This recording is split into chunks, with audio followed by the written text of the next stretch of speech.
Partai Kebangkitan Nusantara ini didirikan dan dideklarasikan pada tanggal 28 Oktober pada tahun 2021 di Jakarta. Tanggal ini dipilih karena untuk mengenang Hari Sumpah Pemuda. Nah, Partai Kebangkitan Nusantara ini sendiri didirikan oleh sejumlah tokoh yang dipimpin oleh Gede Prase Suardika dan merupakan transformasi dari organisasi massa atau yang biasa disebut dengan Ormas yang bernama Partai Karya Perjuangan. Partai Kebangkitan Nusantara ini memiliki beberapa tujuan, yaitu mewujudkan cita-cita proklamasi tujuan negara Republik Indonesia sebagaimana terkatup dalam pembukaan Undang-Undang Dasar Negara Republik Indonesia 1945. Nah, yang kedua ini mempunyai tujuan berjuang untuk mendapatkan dan menggunakan kekuasaan politik baik di lembaga legislatif maupun lembaga eksekutif secara sah. Gunanya untuk menentukan kebijakan negara dan daerah sesuai dengan program PKN. Nah, tujuan selanjutnya itu membentuk sistem pemerintahan yang transparan, akuntabel, efisien, dan melayani rakyat serta berpegang teguh kepada prinsip-prinsip good governance dan anti korupsi. Yang selanjutnya itu menghapuskan kesenjangan sosial ekonomi melalui penguatan ekonomi kerakyatan dan pemberdayaan UMKM serta optimalisasi potensi lokal atau Nusantara agar kekayaan negara dapat dinikmati secara adil oleh rakyat Indonesia. Nah, selanjutnya itu ada sumber daya manusia Indonesia yang cerdas, akhlak mulia, profesional, serta memiliki kesadaran tinggi akan persatuan dan kesatuan rakyat Indonesia. Berikut yang struktur inti PKN.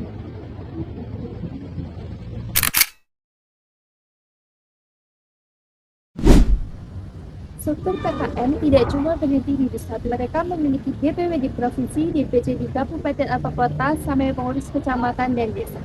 Ini bukan opsional, melainkan syarat hukum dari KPU agar partai dianggap sah dan bisa mengikuti pemilu.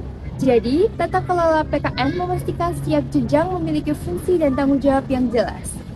Kemudian kita masuk ke cara PKN mengambil keputusan. Nah, PKN ini mengikuti mekanisme berlapis. Yang pertama yaitu Kongres atau Munas untuk menentukan keputusan besar, untuk memilih ketua umum atau mengubah AD atau ART. Yang kedua yaitu Rapimnas untuk kebijakan nasional, dan yang ketiga yaitu Rapat Pleno untuk operasional harian. Artinya, keputusan penting itu tidak bisa diambil dari satu orang, melainkan harus melalui forum resmi. Kemudian kita masuk ke tata kelola keuangan.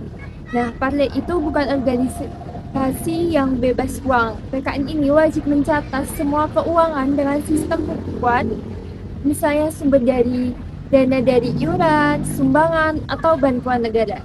Nah, saat ikut pemilu, partai juga wajib membuat laporan dana kampanye yang diaudit. Jadi, secara tata kelola, keuangan partai harus transparan dan bisa ditelusuri.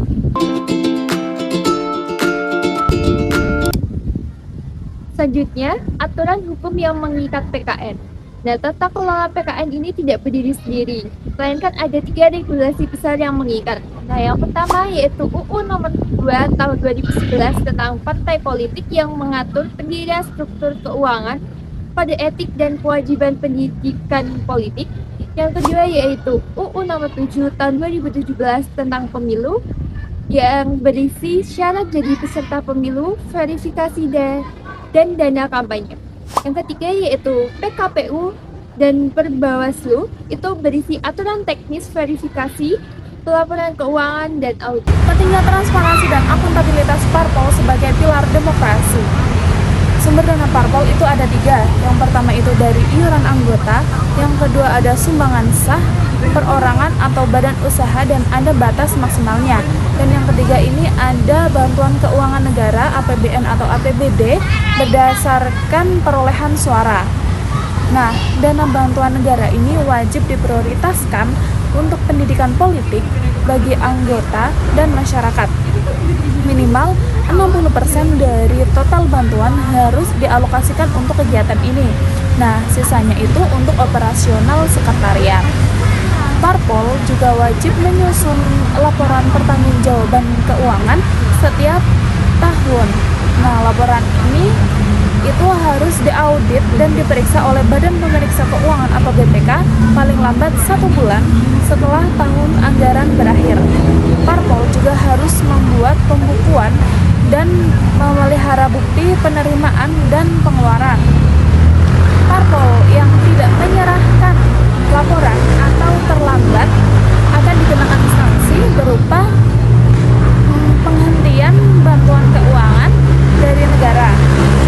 Penekanan pada komite parpol ini itu untuk mewujudkan pemerintahan yang transparan dan akuntabel.